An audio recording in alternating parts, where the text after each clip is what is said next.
welcome back to another First Page Friday. Today, I wanted to share a different genre than ones we've spoken about so far. The genre is fantasy. Fantasy is stories that typically involve some sort of creatures or world that absolutely cannot exist in real life. In this case, though, it's a little bit less than typical fantasy. This is a series. I'm going to share the first few pages of one of the books in that series, but it takes fantasy stories that happen to be Disney movies. And each of the authors takes one of those Disney movies and has created what they call a fractured fairy tale or a twisted tale. In other words, they took a story that we know and they changed it in some way. Maybe they made the ending different, or a new lesson was learned or something like that. They changed the story a bit. So parts of it are going to feel very familiar because there's characters that we probably know names and places, but the bulk of the story or the plot twist is going to be a little bit different. I've read a couple of these. They are incredibly popular over the last couple of years. I can't keep them in the library, so I thought I would share.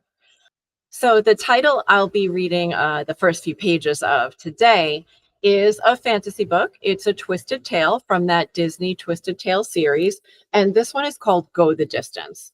It is a retelling or twisted tale from the Disney movie Hercules. Go the Distance, a twisted tale. What if Meg had to become a Greek god? By Jen Calonita. Prologue. Some time ago. Excuses, excuses. You give the same ones every week. They're not excuses, Thea. It's the truth. Truth? You expect me to believe you leave this house every day and go to work? Their voices echoed through the small home, inevitably reaching 5-year-old Megara as she sat at the adjacent room at the window. She didn't flinch as their argument grew louder and more heated. As cutting as their words might be, Megara didn't understand them. Her parents' arguments had become as common as the sun rising in the morning and the moon shining at night. Even her mother seemed to anticipate them coming now, like she could feel an impending storm. As the sun began to fade each day, she'd move Megara to the home's only other room minutes before her father would walk in the door. You wait here and play, Megara, her mother would say, sounding tired before the yelling even began. Be a good girl now and keep quiet. Her mother usually placed the strombos in front of Megara to keep her busy. The top her father had once whittled her was the quietest of all of Megara's toys, though it had never been her favorite. That would be the platagi. But the rattle was deemed too loud by her father, and the spheria rolled all over the floor.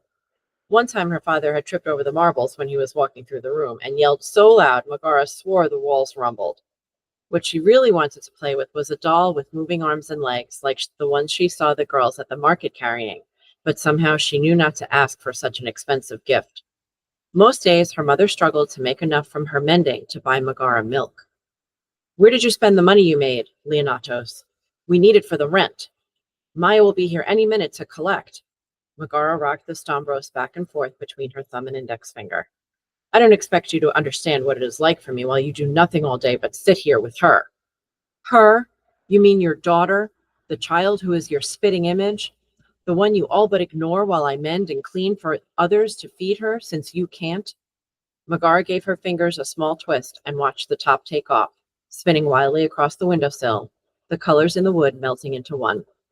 It is hard enough to feed one mouth. You expect me to provide for 3 when there is no work in all of Athens? You mean none that you're willing to do, Leonatos.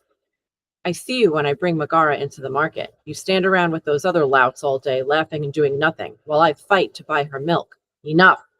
Her father's roar reminded her of that day with the spheria, when he'd landed on his back after catching his foot on a marble. She momentarily looked at the door and held her breath, wondering if he would burst in the room and start yelling at her for doing absolutely nothing wrong, as he sometimes did. I can't do this anymore, Thea. I never wanted this life. Yet, this is the life you have, her mother said sadly. Rent is due today, the food is all gone, and there is a child in that other room who needs us. I have nothing to give her. His deep voice broke. This is on you now. Goodbye, Thea. So, first 3 pages of Go the Distance. There are at least 8 or 10 other books in this series that we have in our library. So if you're interested in reading A Twisted Tale based off of some of Disney's most popular movies, definitely stop by the library and see what we have available. If you have any other questions about this series or any other genre or book, you know where to find me.